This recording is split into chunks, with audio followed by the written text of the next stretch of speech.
गोपीजनसमायुक्तं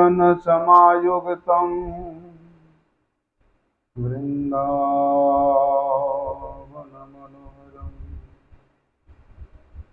गुरवे गौरचन्द्राय राधिकाय तदालये कृष्णाय कृष्णभक्ताय तद्भक्ताय नमो नमः।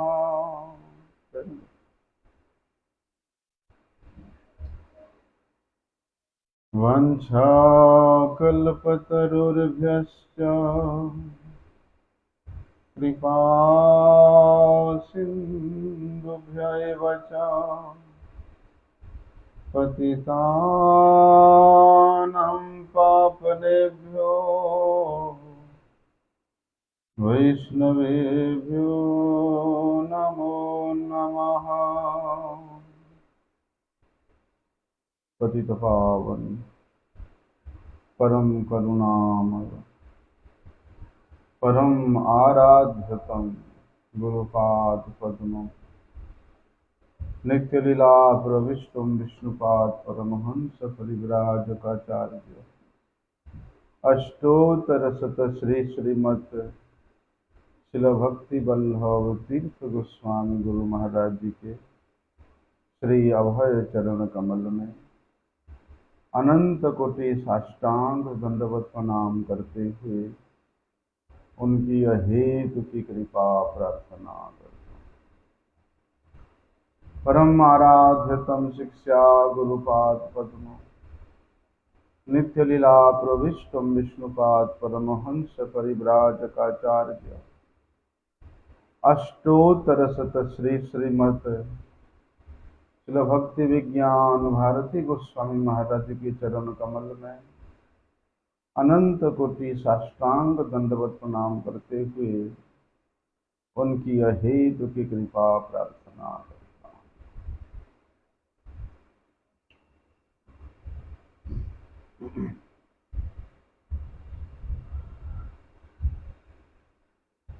कल हम लोगों ने क्या श्रवण किया था?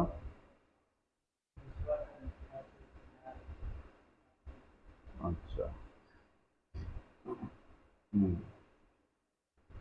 जो अनन्य भजन करने वाला है वास्तव में वही यथार्थ साधु है। अनन्य भजन, भगवान में अनन्यता, अनन्य भाग किस प्रकार भाव लेकर के होता है उसको हम लोगों ने कल विस्तार से श्रवण किया। श्री नरोत्तम दास ठाकुर जी एक बड़े सुंदर बात कहते हैं कि नाम लीला गुणादि नाम श्रुति ही श्रवणम, कि कृष्ण भक्त के संग में रह करके, उनके साथ में रह करके अत्यधिक, वो दरवाजा बंद कर दो, श्रद्धान्वित होकर के, श्रद्धा से युक्त होकर के श्रवण कीर्तन करना चाहिए। क्योंकि कृष्ण भक्त संग हेरी, कृष्ण भक्त संग करी श्रद्धान्वित श्रवण कीर्तन। केवल कृष्ण भक्त के संग करने से नहीं होगा, बल्कि उनके प्रति अत्यधिक श्रद्धा से युक्त होकर के श्रवण कीर्तन करना पड़ेगा। और कृष्ण भक्त का श्रवण का विषय, कीर्तन का विषय, चिंतन का विषय, सेवन का विषय एक ही है। क्या है? श्री कृष्ण। श्री कृष्ण के अतिरिक्त श्री कृष्ण रूप, रस, नाम, धाम और श्री कृष्ण भक्त के अतिरिक्त मन को अन्यत्र कहीं भी नियोजित नहीं करना। यह है श्रद्धा। ऐसा श्रद्धान्वित होकर के क्या करना,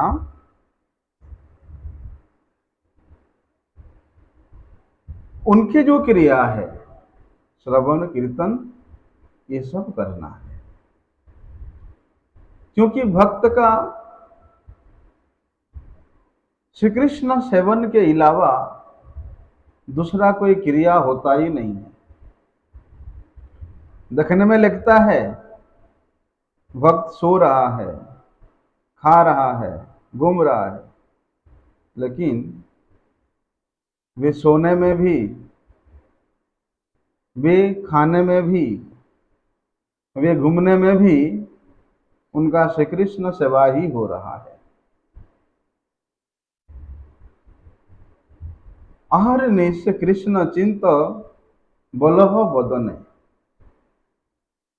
ये कृष्ण भक्त का प्रकृष्ट लक्षण है। आहार निश मतलब दिन रात 24 घंटा वे श्री कृष्ण के नाम रूप गुण का ही चिंतन करते रहते हैं, स्मरण करते रहते हैं, कीर्तन करते रहते हैं। तो देखो ऐसे जो कृष्ण भक्त है उनका अगर हम लोग दर्शन भी कर लेते हैं, उनके चरणों का दर्शन भी कर लेते हैं, अथवा उनके शरीर का कोई भी अंग का दर्शन भी कर लेते हैं, तो उनके संग का, उनके अंग के दर्शन से चित्तवृत्ति निर्मल हो जाती है।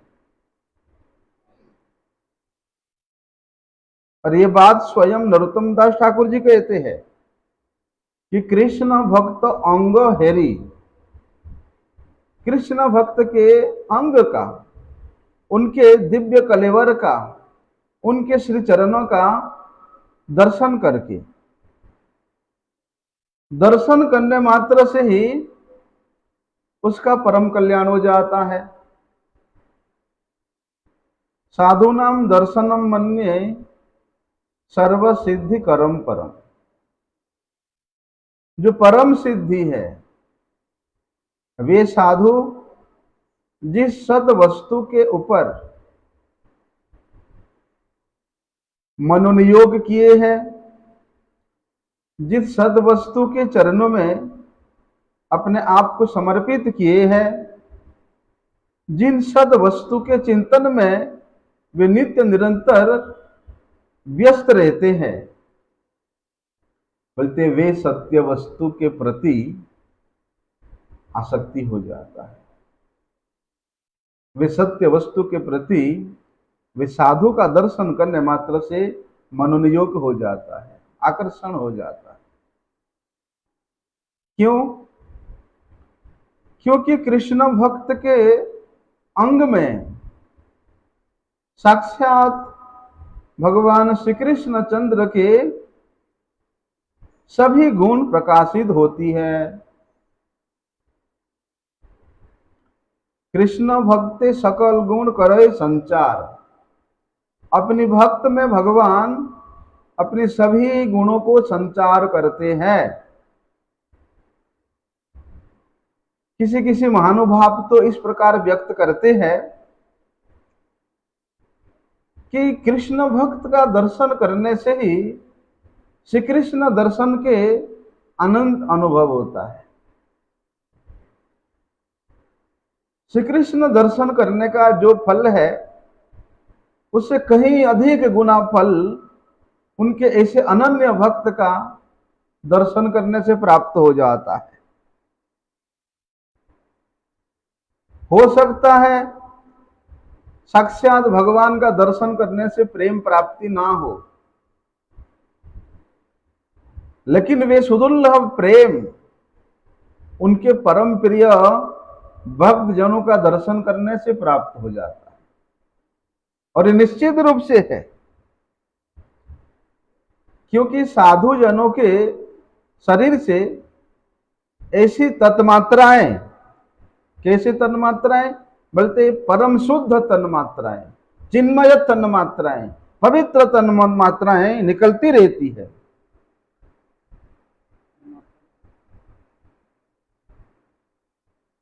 ऐसा प्रवाह, चिन्मय आभा उनके शरीर से निकलती रहती है कि जो उनका दर्शन करता है, बोलते वे साधारण व्यक्ति भी क्यों ना हो, वे पापी व्यक्ति भी क्यों ना हो,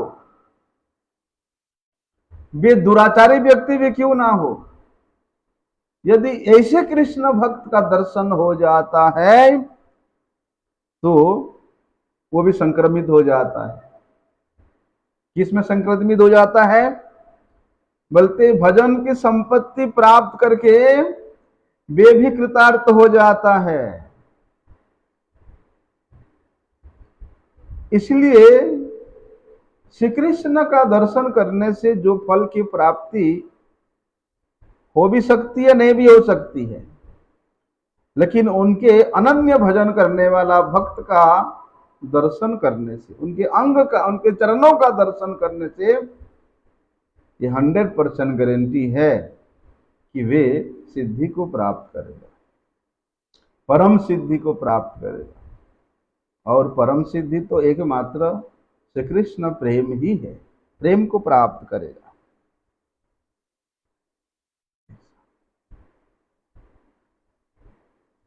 श्रीमद् भागवतम में भी हम लोग इस बात को श्रवण करते हैं। कौन सा श्लोक था वो श्रीमद् भागवतम का, कि शुश्रूषो श्रद्धानस्य वासुदेव कथा रुचि। किसके सेवा करने को यहां बता रहे हैं, किसका श्रवण करने को बता रहे हैं, स्यात् महत् सेवया विप्राहा पुण्य तीर्थ निसेवना। जो उस महत् वस्तु में अपना सब कुछ समर्पण कर दिया है, वास्तव में ऐसे समर्पण करने वाला व्यक्ति ही महत्त होता है। महतो महियान, उस महियान वस्तु भगवान के पाद पद्मों में जो अपने आप को संपूर्ण रूप में शरणागत कर दिया है, केवल वही ही महत जन है। और वो है साधु जन, वो है भक्त जन। तो वहां क्या कहते हैं, ऐसे जो महत जन है उनके सेवा करने से, उनके मुख से श्रवण करने से, क्या श्रवण करने से, वासुदेव कथा,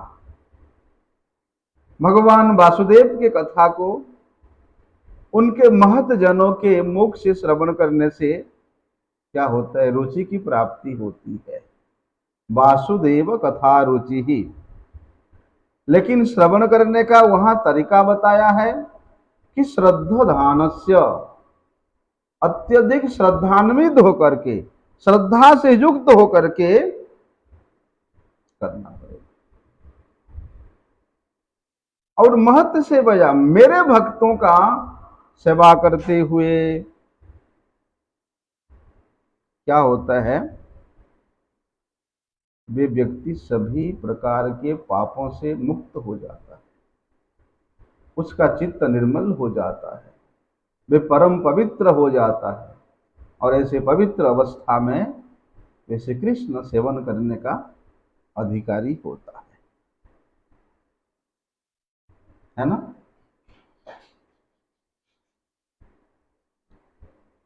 क्योंकि जब तक चित्त वृत्ति पवित्र नहीं होगा, जब तक जीवन बद्धावस्था में रहेगा, वे भगवान के भजन करना तो दूर, भगवान के विरुद्ध वे व्यक्ति अनब शनब बातें करने लगेगा, जिसको नास्तिक कहते हैं। ऐसे व्यक्तियों को, इधर आ जाओ बाबा, ऐसे व्यक्तियों को शास्त्र में असुर कहते हैं। जो भगवान के सत्ता के विरुद्ध कार्य करता है वे असुर है। बैठो, मुझे दिखना, ऊपर बैठो, कोई बात नहीं, सामने बैठो दिख।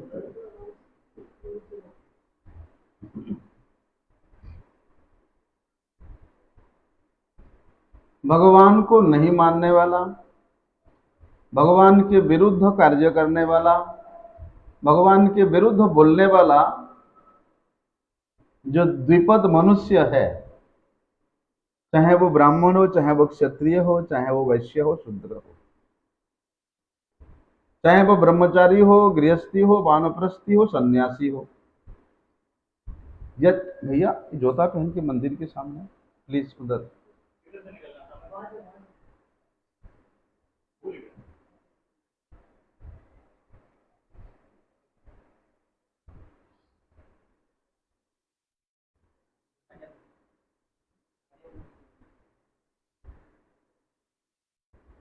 ठीक है, वे असुर है। भगवान को नहीं मानने वाला असुर है। लेकिन कहते हैं कि भैया यदि भगवान के धाम को जाने का इच्छा है, भगवत प्राप्ति करने का इच्छा है, तो भगवान के दासों को पकड़ना पड़ेगा, भगवान के भक्तों को पकड़ना पड़ेगा। यहां तक बताए हैं कि भगवान के जो दास है उनको भगवान के रूप में मानना पड़ेगा। आचार्यम माम विजानीयात् नावमन्येत करहिचित्, कि आचार्य को, गुरु को मेरा ही स्वरूप मानना, उनको कभी भी अवमानना नहीं करना यदि मुझे प्राप्त करना चाहते हो तो। और भगवान के दासों में तो सबसे बड़े दास आचार्य गुरु होते हैं। इसीलिए ऐसे जो भगवान के दास है, वास्तव में वे महात्मा है। ऐसे जो भगवान के दास है वे तीर्थ स्वरूप है। यदि ऐसे दासों के संग मिल जाता है तो बोलते हैं पुण्य तीर्थ निसेवनात्, जितने भी पुण्य तीर्थ है सभी तीर्थों का सेवन करना हो जाता है। क्योंकि ऐसे जो महात्मा जन होते हैं वे देश काल पात्र उसके अनुसार वे अनुगत जनों के प्रति विशेष उपदेश प्रदान करते हैं। किस प्रकार से वे भगवान के भक्ति करे, भगवान के धाम को वापिस जाए, उसके लिए वे उपदेश करते हैं, प्रेरित करते हैं। लेकिन यदि कोई व्यक्ति कभी भगवान के विरुद्ध में कुछ बोले तो भगवान के दासों को सहन नहीं होता है कि हमारे प्रभु के विरुद्ध, हमारे स्वामी के विरुद्ध में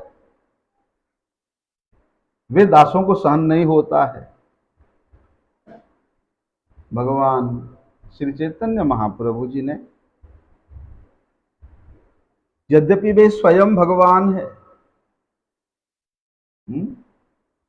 ब्रजेंद्र नंदन जयी सची सुत हैल से बलराम हैल निताई।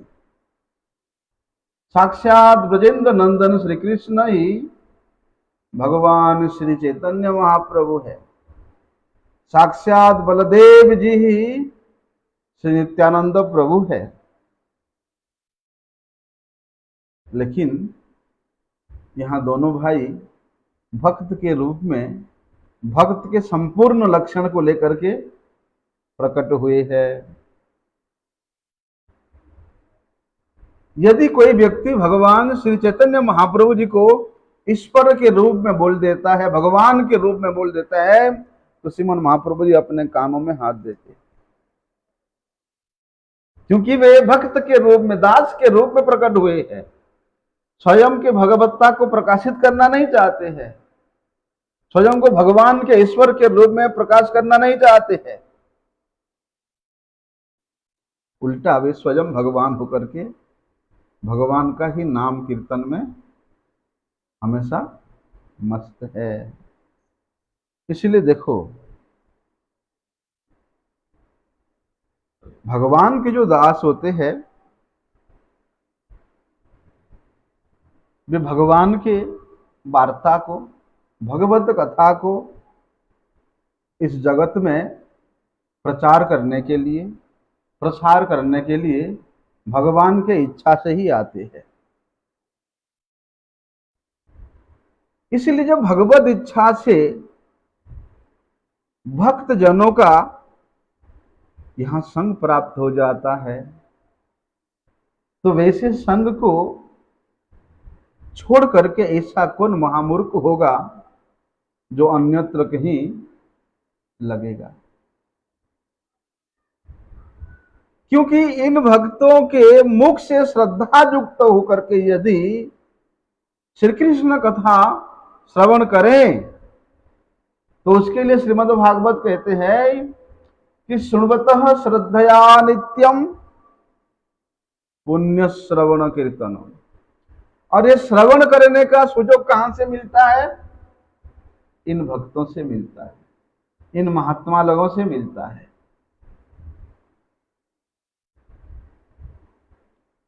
शृण्वतः स्वकथा कृष्ण पुण्य श्रवण कीर्तन हृदयंतस्तो ह्यभद्राणि विधुनोति हृदसताम। जब भगवान के प्रिय भक्त के मुख से हम लोग वे श्री कृष्ण कथा श्रवण करते हैं, तो वही कथा हमारे हृदय में प्रविष्ट होकर के हृदय के अंदर में जितना भी अभद्र है, जितना भी वहां मैल जमा है,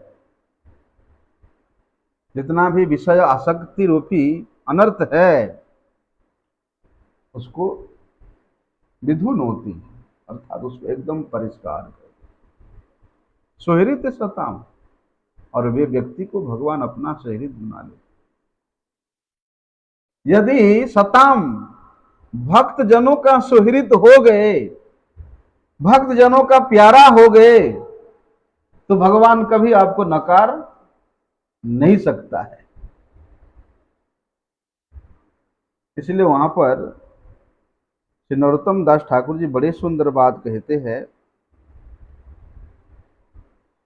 कि भैया काज्यंतरेणापि तीर्थे भ्रमतो महताम प्रायस्तत्र भ्रमताम तिष्ठताम व दर्शन स्पर्शन संभाषणादि लक्षणा सेवा तब एव संपद्यते।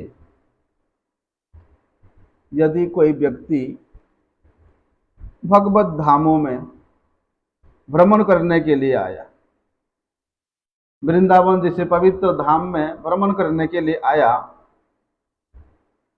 या तीर्थ सेवन करने के उद्देश्य से आया, तो उन पवित्र धामों में, उन पवित्र तीर्थों में जो महत जन रहते हैं, जो भक्त जन रहते हैं, बोलते हैं बिना प्रयत्न किए, बिना प्रयास किए, बोलते स्वतः रूप से, स्वतंत्र रूप से, बोलते उनका सेवा हो जाता है।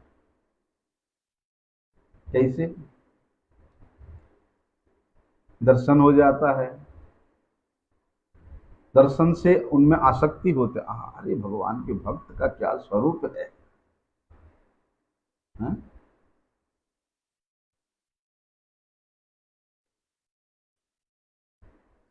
गुरु जी को देख के ही तो हम लोग आए, हा? गुरु जी के ऐसा स्वरूप देख करके ही सब कुछ छोड़ छाड़ करके आ गए। आते ही क्या हुआ, गुरु जी की सम्मुख जाने का सुयोग मिलेगा, गुरु जी का चरण सेवा करने का सुयोग मिला, गुरु जी को स्पर्श करने का सुयोग मिला, गुरु जी से वार्तालाप करने का सुयोग मिला। इसीलिए ऐसे जो भगवत धाम है, वे धाम के शरण लेने से उसके जो अभिलषित वस्तु है, क्या, संत जनों का संग, संत जनों का सेवा, संत जनों के मुख से विगलित हरि कथा, वे अपने आप प्राप्त हो जाता है, अपने आप यहां संगठित हो जाता है। लेकिन भैया जो बहिर्मुख जीव है, वो चाहे 1000 बार भी आए, उसके लिए संभव नहीं है।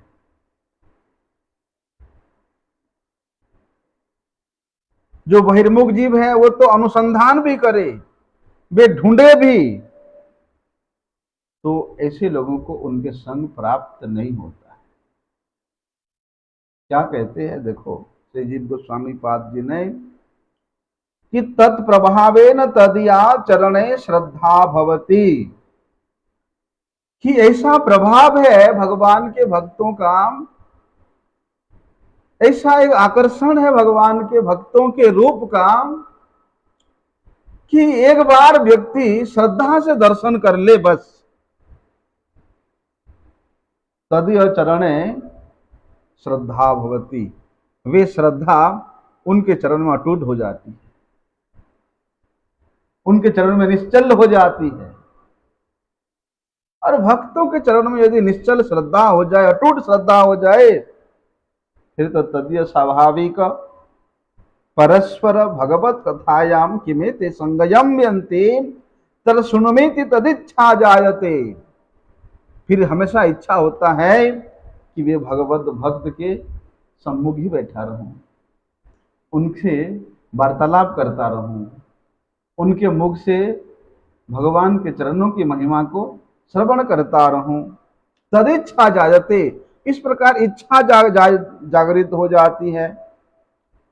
और जिसको इस प्रकार का इच्छा जागृत होकर के ऐसा श्रवण करने का सुयोग मिलता है, तत्श्रवणेन चताभ्याम रुचिर जायते, फिर उसका रुचि हो जाता है भगवान की सेवा के प्रति, भगवान के कथा के प्रति।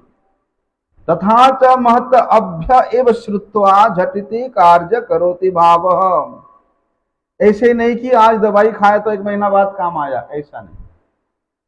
आज ही दर्शन किया, आज ही स्पर्शन किया, आज ही वार्तालाप किया, आज ही उनके मुख से हरि कथा श्रवण किया, तो अभी के अभी क्यों असर करेगा आपके हृदय में, तत्क्षणात, देर नहीं करता है। इसलिए तो वहां भगवान कपिल देव जी ने माता देवहूति को बताया कि सताम प्रसंगान मम वीर्य संविदो भवन्ति हृदकर्ण रसायन कथा तज्जोषणा स्वपवर्ग वर्तमनि श्रद्धा रति भक्तिर अनुक्रमिष्य। है जो भगवत भक्त जन है, ऐसे महत जनों के श्रीमुख से सुनने से क्या होता है कि बड़े जल्दी कारगर होता है, बड़े जल्दी असर होता है। इसलिए विशेष रूप से जो हरि कथा है वो महत जनों के मुख से श्रवण करने का ही निर्देश हमारे शास्त्र प्रदान करते हैं।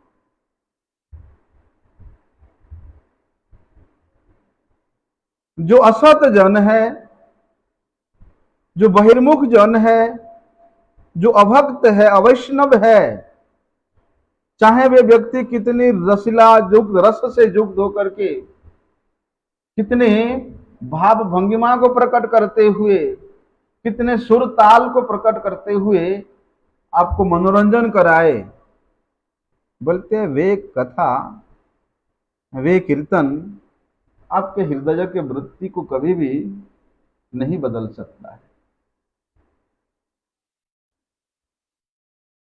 इसीलिए शास्त्र निर्देश दिया है कि नैव कर्तव्यम अवैष्णव मुखाद गिन्नम हुतम हरि कथामृतम। चाहे वो कितने नामधारी हो, यदि भक्त नहीं है, वैष्णव नहीं है, तो उसके मुख से नहीं सुनना चाहिए। लेकिन यहां भगवान कपिल देव कहते हैं सताम प्रसंगान, कि ऐसे जो महत जनों हैं उनके मुख से यदि श्रवण करोगे तो भैया वे बड़े जल्दी कारगर होती है। क्या कहते हैं अपनी माता देवहूति को कि साधुओं के यदि प्रकृष्ट संग किया जाए, और उस प्रकृष्ट संग मतलब उन साधु के प्रति अत्यंत श्रद्धायुक्त होकर के उनके मुख से हरिकथा श्रवण किया जाए। साधु का संग, प्रकृत संग तो उसी से होता है। साधु कभी भी अपना मान सम्मान प्रतिष्ठा देने वाला के प्रति खुशी नहीं होते।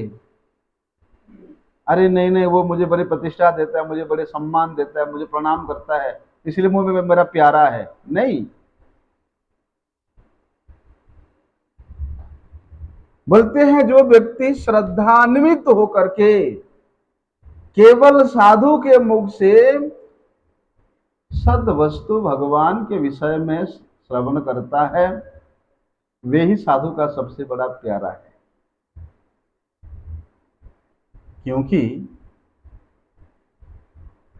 साधु को अत्यंत आनंद देने वाला वस्तु है, उसके हृदय को, उसके कर्ण को रसायन करने वाला जो वस्तु है वह है हरि कथा। हरि कथा। इसलिए यदि कोई श्रद्धा से युक्त होकर के साधु के मुख से वे हरि कथा श्रवण कर रहा है, श्रवण कराने वाला साधु का भी हृदय कर्ण रसायन हो रहा है और श्रवण करने वाला का भी हृदय कर्ण रसायन हो रहा है, रस की अनुभूति होती है। और यदि वे कथा के प्रति आसक्ति युक्त होकर के सुना जाए, जैसे होता है ना आसक्ति संसार के कथा सुनने के लिए, हैं? मोबाइल में फिल्म देखने के लिए आसक्ति है ना। बोलते हैं आसक्ति यदि वे साधु के मुख से हरि कथा के प्रति हो जाए तो बड़ी जल्दी श्रद्धा रति भक्ति अनुक्रमिष्यति, बड़े जल्दी रति भक्ति सब कुछ प्राप्त हो जाता है, प्रेम भक्ति का आविर्भाव हो जाता है उसके हृदय में। और यही प्रेम भक्ति ही तो जीव का परम पुरुषार्थ है, यही प्रेम भक्ति ही तो जीव का चरम प्राप्तव्य विषय है। और वे केवल मात्र साधु संग से, साधु कृपा से ही मिलता है। भगवान श्री हरि पृथ्वी महाराज के यज्ञों से प्रसन्न होकर के प्रकट होते हैं और भगवान कहते हैं कि महाराज पृथु, मैं प्रकट हुआ हूं, मतलब है कि मैं वर देने के लिए प्रकट हुआ हूं, क्योंकि मेरा एक नाम वरद है, इसलिए मांगो, आपको जो चाहिए आप मांग सकते हो। क्या कहते पृथु महाराज कि सौत्तम श्लोक महत् मुखच्युतो भवत पदाम्भोज सुधा कणानिल स्मृतिम पुनर्विस्मृतिम तत्ववर्त्मनाम कुयोगिनाम नो वितरत्यरलम बरेहि। क्या मांग रहे हैं? धन संपत्ति मांगा, सुंदर पत्नी मांगा, पुत्र मांगा, क्या मांगा? सौत्तम श्लोक महत् मुखाच्युत, कि हे भगवान, हम लोग अपने दुर्भाग्यवशतः, अपने कर्म वशतः आपके जो परम तत्व है उसको भूल गए थे। हम अपने स्वरूप को भूल गए थे, अपना कर्तव्य को भूल गए थे। लेकिन प्रभु वे तत्व को जानने के लिए, अपने स्वरूप को जानने के लिए एक ही उपाय है, महत मुखच्युतो। आपके जो परम प्रिय भगवत भक्त जन है, ऐसे महत जनों के मुख से आपके पाद पद्मों का जो महिमा वर्णन हुआ होता है,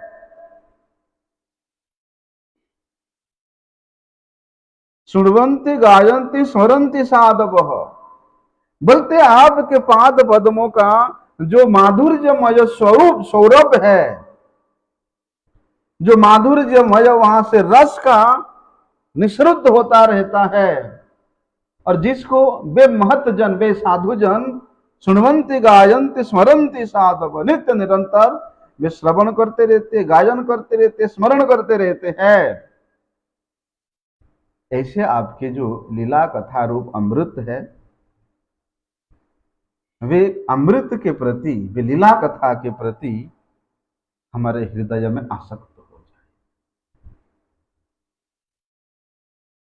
आपके पाद पद्म में हमारा स्मृति जागृत हो जाए। मुख्य विषय क्या बताया? महत मुखाच्युत, अर्थात आपके जो परम भक्त जन है उनके संग प्राप्त हो जाए।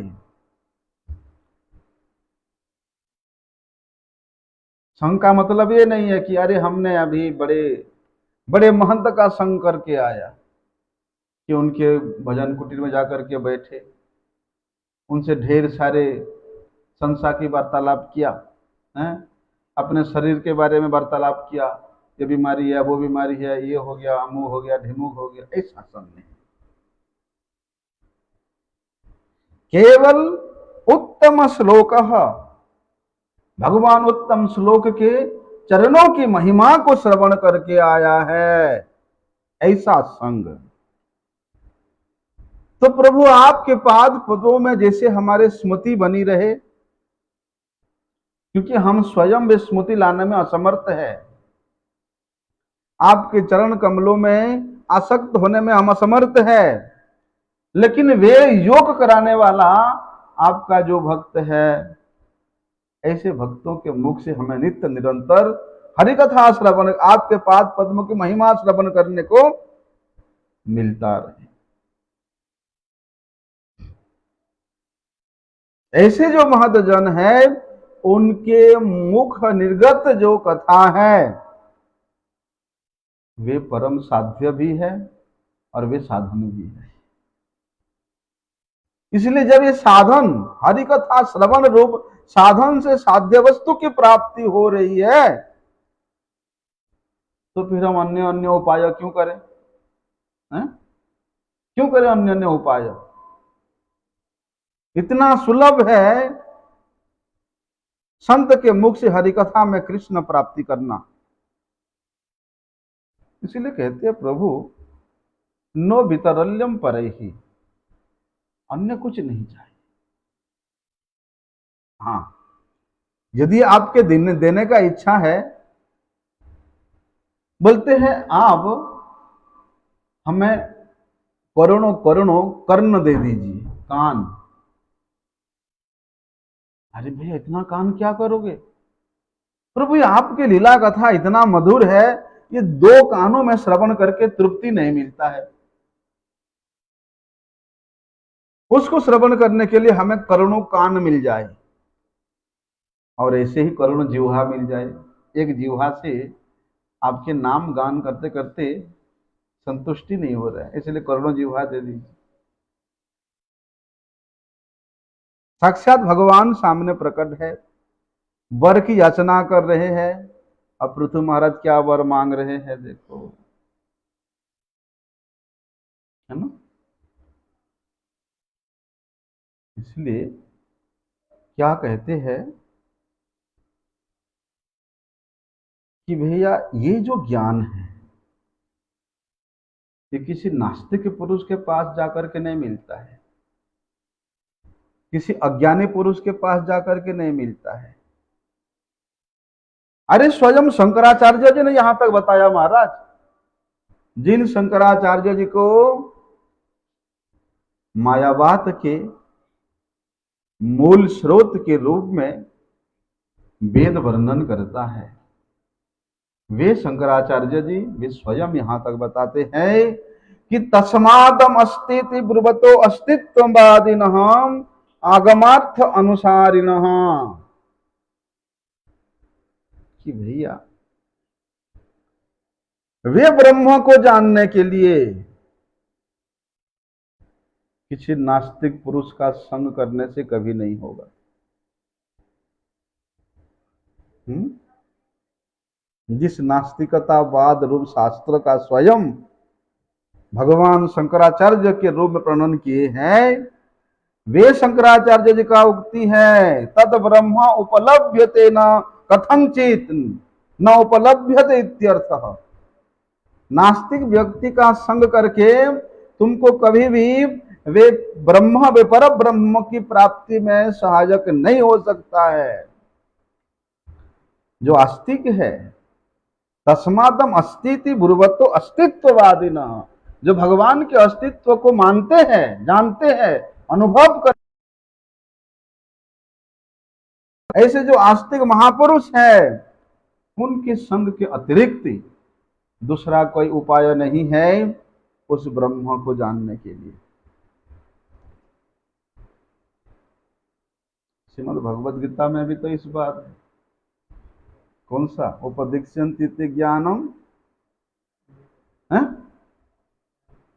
ज्ञानी नाम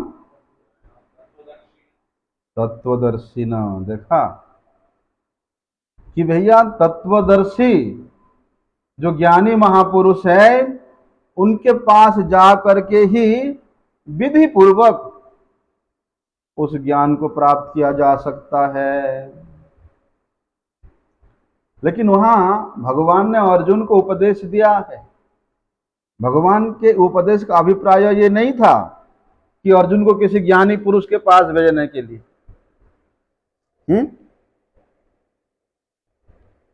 प्रत्युत अर्जुन को चेताने के लिए उन्होंने ज्ञानी के पास जाने का निर्देश दिया। जैसे होता ना, जैसे कोई महापुरुष है किसी के कल्याण के लिए कुछ कह रहा है, कल्याण के लिए ही कहते हैं महापुरुष जन तो, लेकिन हम लोग सुनते हैं, सुनने से भी कोई असर नहीं करता है। क्यों? क्योंकि हम लोग श्रद्धा से सुनने वाले हैं नहीं। चलो जी मठ में रहते हैं, बैठना पड़ेगा, बैठ जाते हैं थोड़ी देर, उसमें भी नहीं बैठेंगे, उसमें भी नहीं बैठेंगे। बोलते श्रद्धा के कमी के कारण जो सुनने वाला व्यक्ति है उसको वो वस्तु की प्राप्ति नहीं होती है। महापुरुष तो उसे कह देता है कि भैया तो दूसरे किसी महापुरुष के पास जाकर के अपने कल्याण के बारे में पूछ ले। भगवान इतना कुछ बताए अर्जुन को, हैं?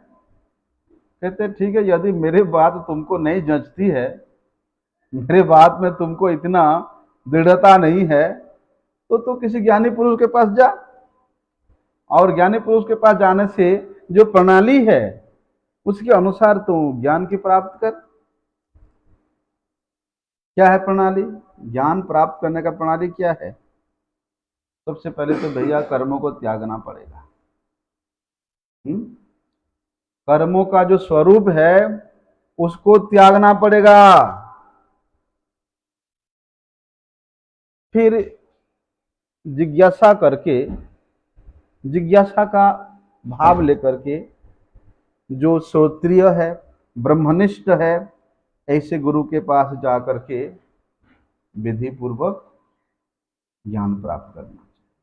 ये ज्ञान प्राप्त करने का विधान है। ऐसे नहीं कि सीधे गया और बोला मुझे ज्ञान दे दो। बताया वहां पर कि आदौ स्ववर्णाश्रम वर्णिता क्रिया कृत्वा समादित शुद्ध मानस समाप्य तत्पूर्व मुपात्त साधन समाशय सत गुरुम आप्तोपलब्धये। सबसे पहले क्या करना पड़ेगा, अपने जो वर्ण है, अपने जो आश्रम है, उसके नियमों को शास्त्र के अनुसार विशेष रूप से पालन करना पड़ेगा। अब ये पालन करते करते जब तुम्हारा चित्त वृत्ति शुद्ध हो जाता है तो उन क्रियाओं को त्याग देना, सब धर्मों को त्याग देना, चाहे वो वर्णाश्रम धर्म हो, चाहे वो भगवान के द्वारा उपदिष्ट विदुक्त धर्म हो, त्याग देना। तुम्हारा चित्त वृत्ति शुद्ध तक वो ज्ञान की, वो कर्म की आवश्यकता था। फिर क्या बोलते हैं, समता से, दमता से, साधनों से संपन्न होकर के क्या करना पड़ेगा, ऐसे जो आत्मज्ञानी महापुरुष है, वो आत्मज्ञान को प्राप्त करने के लिए सदगुरु के शरण में जाना। और इस बात को तो हम लोग सुनते ही हैं, तद विज्ञानार्थम सगुरु में विगच्छ समित पानी स्वत्रियम। कि भैया यदि उस ज्ञान को प्राप्त करना चाहते हो तो हाथ में समिधा लेकर के, समिधा लेकर के मतलब समिधा क्या, हवन में जो अग्निकाष्ठ लगता है उसको समिधा कहा जाता है। अर्थात अग्निकाष्ठ को अग्निकुंड में जलाने से वे समिधा कभी भी अपने आप को मना नहीं करता है, मना करता है। ऐसे ही आशा लेकर के, चाहे गुरु मुझे सुख में रखे, दुख में रखे, कष्ट में रखे, कैसे भी रखे, इस प्रकार का भाव लेकर के श्रोत्रियम ब्रह्म, बड़े विनय पूर्वक वेद शास्त्रों के जो ज्ञाता है, ऐसे तत्वज्ञानी गुरु के पास जाना था। केवल जाने से नहीं होगा रे भैया, विधि बताया है। ज्ञान प्राप्ति के लिए गुरु के पास जाकर के पहले उन्हें साष्टांग दंडवत प्रणाम करो। केवल दीक्षा गुरु ही गुरु नहीं होता, शिक्षा गुरु, दीक्षा गुरु। दीक्षा गुरु जितना सम्माननीय होते हैं, जितना पूजनीय होते हैं, दीक्षा उतना ही पूजनीय हो।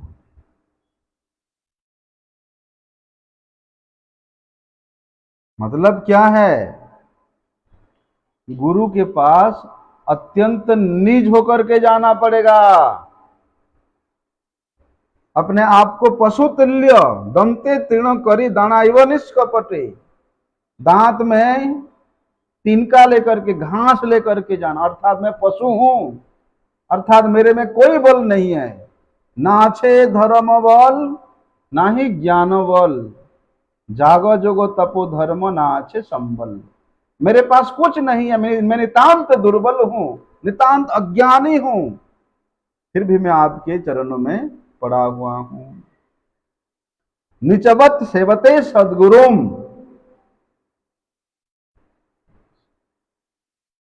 जैसे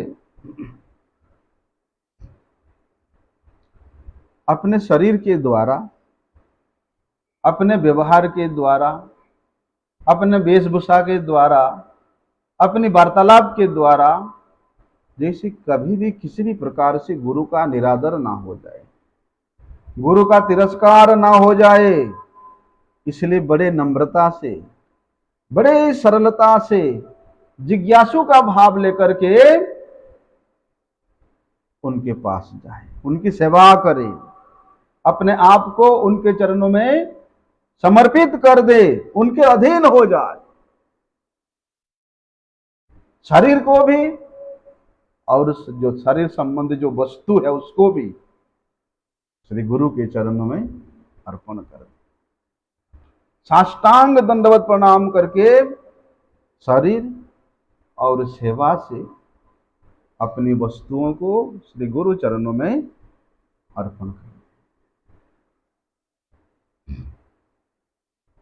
शरीर से भी और वस्तु से भी गुरु की सेवा करनी चाहिए,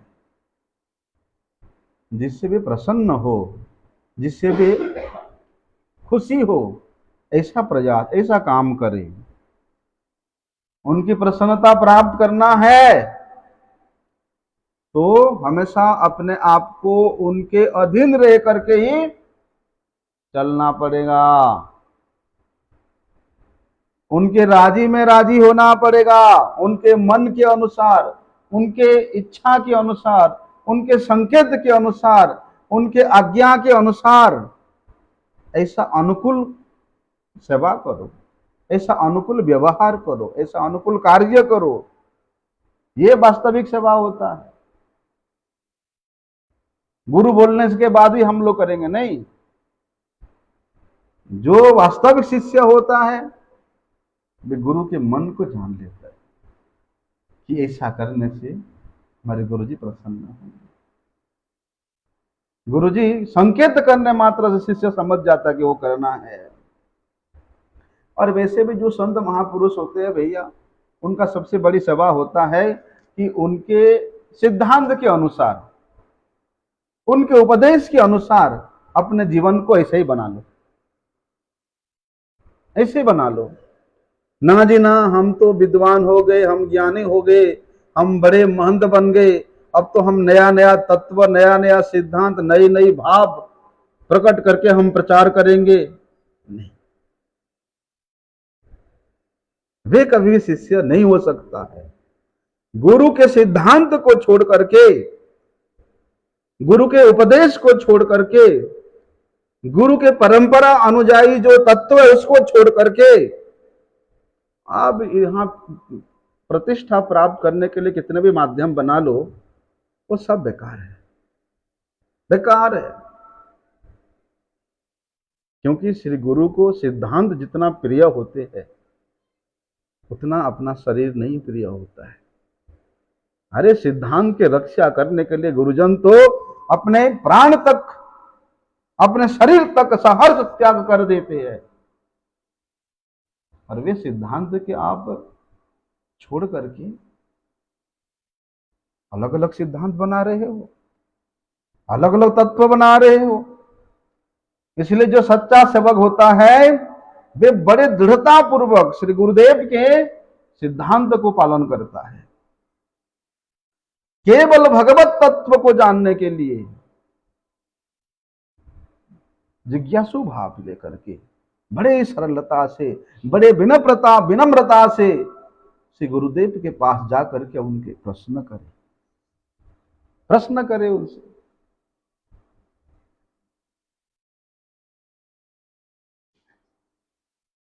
ऐसे नहीं कि गुरुदेव आज 5 किलो टमाटर ले आऊं, थोड़ा रेट ज्यादा है। गुरुदेव आज 3 किलो आलू ले आऊं, थोड़ा रेट कम है। ऐसा सिद्धांत की वहां पर जिज्ञासा बताया है। कुछ लोग क्या होता है, अरे हम गुरु के पास जाकर के प्रश्न पूछेंगे हैं तो हम अपना विद्वता दिखाएंगे, गुरु भी समझेगा कि अरे मेरा शिष्य जानता है थोड़ा। अपने विद्वता दिखाने के लिए कुछ लोग प्रश्न करते हैं।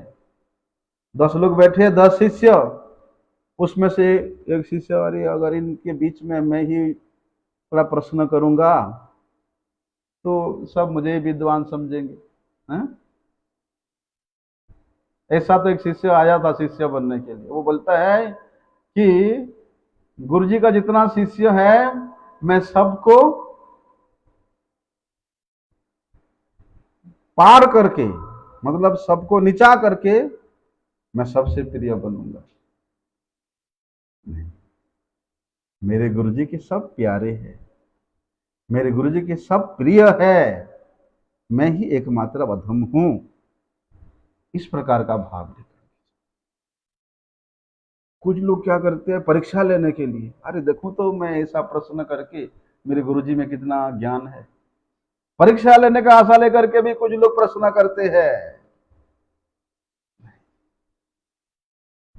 ऐसा मैं कौन हूं, संसार क्या है, ये संसार का बंधन क्या है, हैं?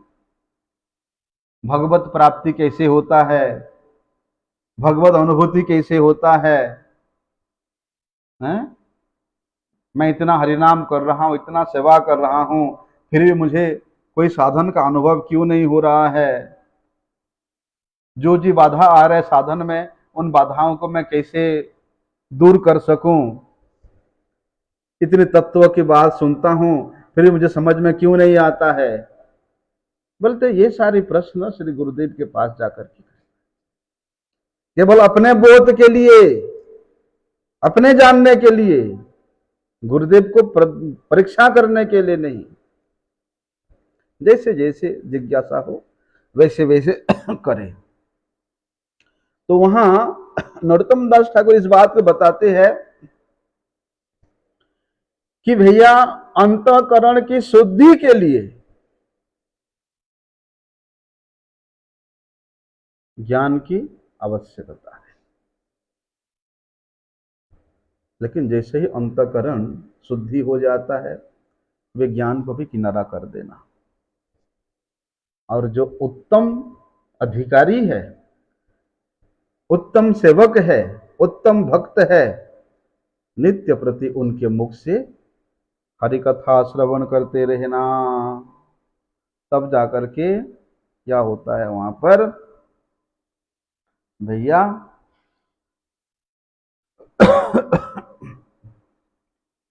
वे महापुरुष हमें उपदेश देते हैं, ज्ञान का उपदेश देते हैं, जैसे कि हमें अनुभव हो जाए, बोध हो जाए। लेकिन श्रद्धा से युक्त होकर के वहां बताया है, श्रद्धावाम लभते ज्ञानम। श्रद्धा के बिना ना तो अंतःकरण की शुद्धि होती है, श्रद्धा के बिना ना तो आप वो ज्ञान प्राप्त कर सकते हो, श्रद्धा के बिना ना आप अंतःकरण की शुद्धि कर सकते हो। इसलिए वहां बताया, उन्होंने बड़ी सुंदर बात बताया। श्री नरोत्तम दास ठाकुर जी ने क्या बताया कि भैया क्या करना है, कृष्ण भक्त संग, कृष्ण भक्त अंग हेरी, कृष्ण भक्त संग करी, श्रद्धान्वित श्रवण कीर्तन। अत्यंत श्रद्धा से युक्त होकर के श्रवण कीर्तन करना पड़ेगा। लेकिन बोलते हैं जब तक ऐसे श्रेष्ठ उत्तम कोटि के कृष्ण भक्त का संग नहीं मिलता, तब तक क्या करना। बोलते जो महत पुरुष जन, जो गोस्वामी जन, जो शास्त्र की रचना किए हैं, उन शास्त्रों को, उन धर्म ग्रंथों को अनुशीलन करता रहना, उनको पाठ करते रहना, अध्ययन करते रहना। ये संत जनों के द्वारा रचित जो शास्त्र है, उनको पठन पाठन करना भी साधु संग ही है, वे भी सत्संग ही है। इसलिए नरोत्तम दास ठाकुर जो निर्देश दिए हैं, उन निर्देश के अनुसार यदि हम लोग चलने का प्रयास करें तो वहां मंगल अवश्य प्राप्त होगा। आगे का विषय कल श्रवण। वंशा कल्पतरुभ्यश्च कृपा सिंधुभ्यैव च पतितानां पावनेभ्यो वैष्णवेभ्यो